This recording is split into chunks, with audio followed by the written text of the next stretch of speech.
Little Red Riding Hood. Once upon a time, in a quiet little village by the edge of a great green forest, there lived a sweet and cheerful girl. Everyone adored her, but no one loved her more than her grandmother.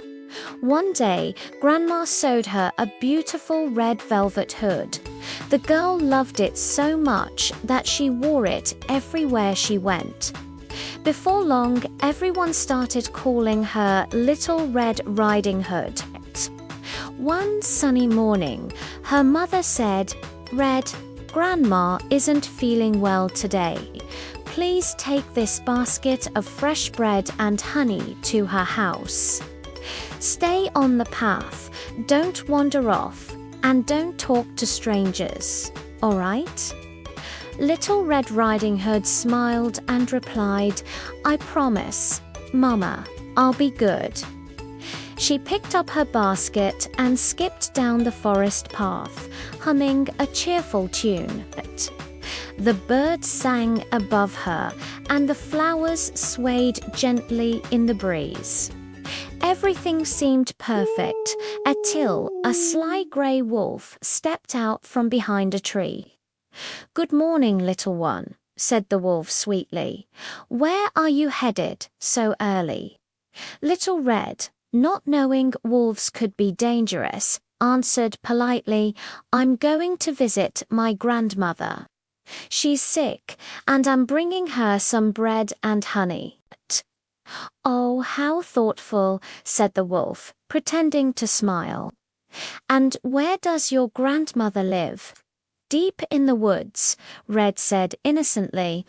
"Her cottage is the one under the 3 big oak trees, with a white fence and a little chimney." The wolf's eyes gleamed. "Perfect," he thought. "That's 2 meals waiting for me, one old, one young." Then he said kindly, "What a lovely day. Why don't you pick some of these pretty flowers for your grandmother? She'd love that, don't you think?" Little Red's eyes lit up. Oh yes, Grandma would be so happy. So she put down her basket and began to pick flowers. Meanwhile, the wicked wolf ran straight to Grandma's house. He knocked on the door. "Knock, knock, knock, who's there?" came Grandma's weak voice. "It's me, Grandma Little Red Riding Hood," the wolf said in a soft, girlish tone. "Come in, dear," Grandma called. The wolf leapt inside, and before Grandma could say another word, he swallowed her whole. Then he put on her nightgown, pulled the blanket up to his chin, and waited. A little while later, Little Red arrived. The door was open, and everything was quiet inside. "Grandma," she called softly. No answer. She stepped closer to the bed and whispered, "Oh, Grandma, what big ears you have."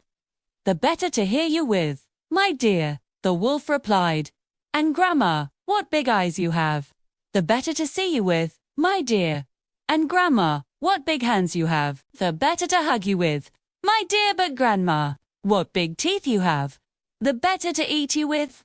With a roar, the wolf jumped out of bed and swallowed poor Little Red Riding Hood in one gulp. After his meal, the greedy wolf lay down and fell into a deep, snoring sleep. Luckily, a brave hunter happened to be passing by. Hearing the strange snoring, he peeked inside the cottage, and there was the wolf, belly bulging, sleeping on Grandma's bed. "Oh, you wicked creature," the hunter muttered. "Let's see what you've done this time." He carefully cut open the wolf's stomach with his knife. Out popped Little Red Riding Hood, safe but trembling. Then Grandma crawled out too, pale but alive. "Oh, thank you, cried Little Red. It was so dark and scary inside that belly. To make sure the wolf could never harm anyone again, they filled his stomach with heavy stones. When the wolf woke up and tried to run, the stones dragged him down, and that was the end of him. From that day on, Little Red Riding Hood never forgot her mother's words. Always stayed on the path and never talked to strangers again.